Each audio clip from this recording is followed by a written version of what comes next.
മത്സ്യമേഖല പ്രതിസന്ധിയിൽ കനത്ത ചൂടും തൊഴിലാളികൾ ഇല്ലാത്തതുമാണ് മേഖലയെ പ്രതിസന്ധിയിലാക്കിയത്.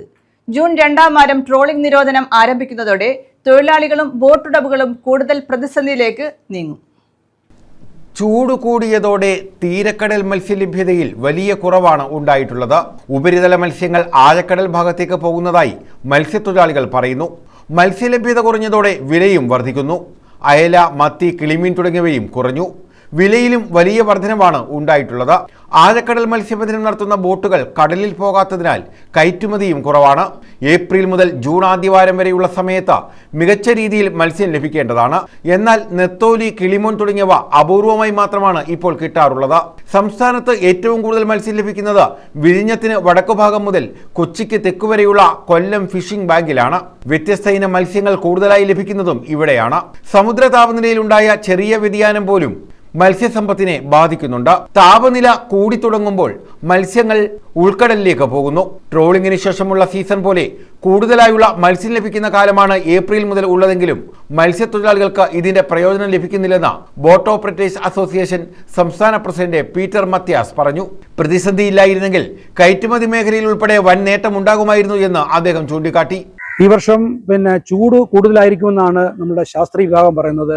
പസഫിക് ഓഷ്യൻ ചൂടായി ഈ പ്രാവശ്യം എൽനിനോ പ്രതിഭാസം വരുമെന്നാണ് പറഞ്ഞിരിക്കുന്നത്.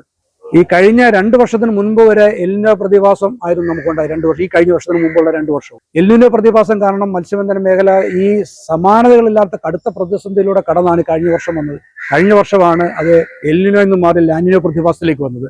ലാനിനോ പ്രതിഭാസത്തിലേക്ക് വന്നതിൻ്റെ ഫലമായി കുറേ മത്സ്യങ്ങൾ നമ്മൾ ലഭിക്കുകയും കഴിഞ്ഞ മുൻ വർഷത്തെ 2 വർഷത്തെ പരാജയം നമുക്ക് കുറച്ചൊക്കെ ഒരു പരിധിവരെയൊക്കെ മാറ്റാൻ കഴിയുകയും ചെയ്തു. പക്ഷെ വീണ്ടും നമുക്കത് എൽനിനോ പ്രതിഭാസത്തിലേക്ക് വരികയും ഈ സമുദ്രം ചൂടാകുകയും ചെയ്യുകയാണെങ്കിൽ തീർച്ചയായും ഞങ്ങളുടെ അനുഭവത്തിൽ ഞങ്ങൾ മനസ്സിലാക്കുന്നത് മത്സ്യത്തിന്റെ ലഭ്യത കുറയുമെന്നുള്ളതാണ്. ചൂട് കൂടുന്ന സമയങ്ങളിലൊക്കെ മത്സ്യത്തിന്റെ ലഭ്യത വളരെ കുറയുന്നതായിട്ടാണ് ഞങ്ങൾ കാണുന്നത്.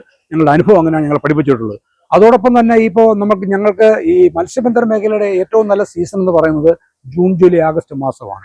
ജൂൺ, ജൂലൈ, ആഗസ്റ്റ് മാസത്തിന്റെ പ്രത്യേകത എന്ന് പറഞ്ഞാൽ ധാരാളമായി മഴ ലഭിച്ച് നമ്മുടെ സമുദ്രം ധാരാളമായി തണുത്ത് മത്സ്യങ്ങളൊക്കെ തീരത്തോടടുത്ത് വന്ന് നമുക്ക് സമൃദ്ധിയായ മത്സ്യം ലഭിക്കുന്ന സമയമാണ് കണ്ടുവരുന്നത്.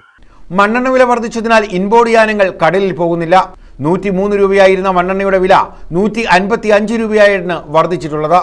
ഇതിൽ നിന്ന് വ്യത്യസ്തമായി നമ്മുടെ സമുദ്രം ചൂട് പിടിക്കുമ്പോൾ നമുക്ക് ധാരാളമായി മത്സ്യത്തിന്റെ കുറവ്, അതായത് സുരക്ഷിതമായ ആഴക്കടലിലേക്ക് മത്സ്യങ്ങൾ മാറുകയും നമുക്ക് ഈ മത്സ്യം ലഭിക്കാത്ത അവസ്ഥയും വരും. മാത്രമല്ല, അമിതമായ ചൂട് സമുദ്രത്തിൽ കൂടുന്നത് ഈ സൂക്ഷ്മ ജലജീവികളായ ആൽഗ ഡെവലപ്പ് ചെയ്ത് ഇതിന് ഈ ചെറു മത്സ്യങ്ങൾ ഭക്ഷിക്കാനുള്ള ആൽഗ ഡെവലപ്പ് ആകുന്നതിന് വലിയ തടസ്സങ്ങൾ ഉണ്ടാകുകയും ആൽഗ അതിന് ആവശ്യത്തിനനുസരിച്ച് ഡെവലപ്പ് ആകാത്ത ഒരു സ്ഥിതിവിശേഷം വരികയും ചെയ്യും. അപ്പൊ ചെറു മത്സ്യങ്ങൾ, അതായത് നമ്മുടെ ഈ സമീപകാലത്ത് നമുക്ക് മത്തിയുടെ വളർച്ച മുരടിച്ചു പോയെന്ന് പറയുന്നത് തന്നെ ശാസ്ത്രീയ വിഭാഗം കണ്ടെത്തിയിരിക്കുന്നത് ഇതുപോലുള്ള അവർക്ക് ആ പ്രാഥമിക ഘട്ടത്തിൽ കിട്ടേണ്ട ആൽഗ അവർക്ക് കൃത്യമായ ഭക്ഷണം കിട്ടിയില്ലെന്നുള്ളതാണ് കണ്ടെത്തുന്നത്.